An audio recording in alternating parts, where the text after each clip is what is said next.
அஸ்ஸலாமு அலைக்கும் வரஹ்மத்துல்லாஹி வபரகாத்துஹு. இந்த உலகத்தில் நாம் எவ்வளவோ விஷயங்களை அடைய ஆசைப்படுகிறோம். நல்ல வீடு வேண்டும் என்று ஆசைப்படுகிறோம், நல்ல பணம் வேண்டும் என்று ஆசைப்படுகிறோம், நல்ல வாழ்க்கை வேண்டும் என்று ஆசைப்படுகிறோம். ஆனால் ஒரு முஸ்லிமோட மிகப்பெரிய ஆசை என்னவாக இருக்க வேண்டும் தெரியுமா? உங்களில் யாருக்காச்சும் தெரியுமா? அல்லாஹ்வின் திருப்தியும் ஜன்னத்துல் ஃபிர்தௌஸும் தான். ஜன்னத்துல் ஃபிர்தௌஸ் என்றால் சொர்க்கம், இறைவனால் கிடைக்கக்கூடிய சொர்க்கம். நபி ஸல்லல்லாஹு அலைஹி வஸல்லம் அவர்கள் கூறியதாக சஹீஹான ஹதீஸ், புகாரியில் வரும் ஹதீஸின் பொருள், நீங்கள் அல்லாஹ்விடம் ஜன்னத்தை கேட்டால் ஃபிர்தௌஸை கேளுங்கள். ஏனென்றால் அது ஜன்னத்தின் உயர்ந்த மற்றும் சிறந்த பகுதி. அதன் மேலே அர் ரஹ்மானின் அர்ஷ் உள்ளது. அதிலிருந்து ஜன்னத்தின் ஆறுகள் பாய்கின்றன. சுபஹானல்லாஹ். என்னங்க, நீங்கள் அல்லாஹ்விடம் ஜன்னத்தை கேட்டால், சொர்க்கத்தை கேட்டால் ஃபிர்தௌஸை கேளுங்கள். ஃபிர்தௌஸ் எனும் சொர்க்கத்தை கேளுங்கள். ஏனென்றால் அது ஜன்னத்தின் உயர்ந்த மற்றும் சிறந்த பகுதியாகும். சொர்க்கத்திலேயே உயர்ந்த சொர்க்கம் ஃபிர்தௌஸ். அதன் மேலே அர் ரஹ்மானின் அர்ஷ் உள்ளது. அர்ஷ் என்றால் இறைவனின் கொடை. அதிலிருந்து ஜன்னத்தின் ஆறுகள் பாய்கின்றன.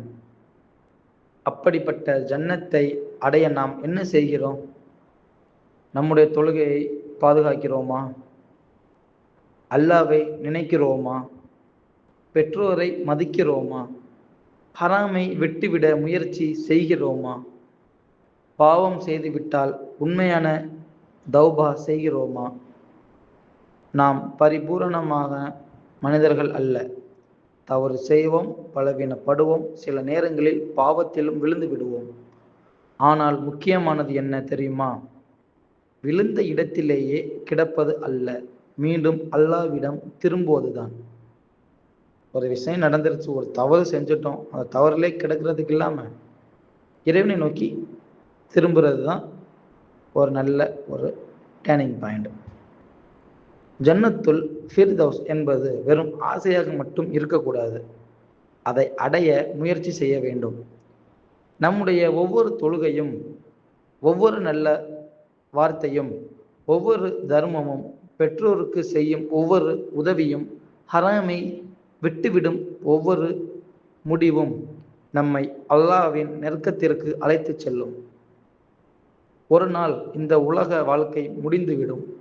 நம்மிடம் இருந்த பணம் இங்கேயே இருக்கும், நம்முடைய வீடும் இங்கேயே இருக்கும், நம்முடைய வாகனமும் இங்கேயே இருக்கும். ஆனால் நம்முடன் வருவது நம் செய்த அமல்கள் மட்டுமே. அதனால் இன்று முதல் ஒரு பெரிய இலக்கை வைத்துக் கொள்வோம். யா அல்லாஹ், எனக்கு ஜன்னத்துல் ஃபிர்தௌஸை தந்தருள்வாயாக. அதை கேட்போம், அதை நோக்கி வாழ்வோம். அதற்காக நம்முடைய வாழ்க்கையை மாற்றிக்கொள்வோம். யாருக்கு தெரியும், நாம் இன்று செய்யும் ஒரு சிறிய நல்ல அமல் அல்லாஹ்விடம் மிகப்பெரியதாக இருக்கலாம். எனவே உலகத்தை மட்டும் தேடாதீர்கள், மறுமையையும் தேடுங்கள். ஜன்னத்தை மட்டும் கேட்காதீர்கள், ஜன்னத்துல் ஃபிர்தௌஸை கேளுங்கள். யா அல்லாஹ், எங்களுடைய பாவங்களை மன்னித்து எங்களுடைய தொழுகையையும் அமல்களையும் ஏற்றுக்கொண்டு எங்களுக்கும் எங்கள் குடும்பத்தினருக்கும் ஜன்னத்துல் ஃபிர்தௌஸை நசீபாக்குவாயாக. ஆமீன் யா ரப்பல் ஆலமீன். அஸ்ஸலாமு அலைக்கும் வரஹ்மத்துல்லாஹி வபரகாத்துஹு.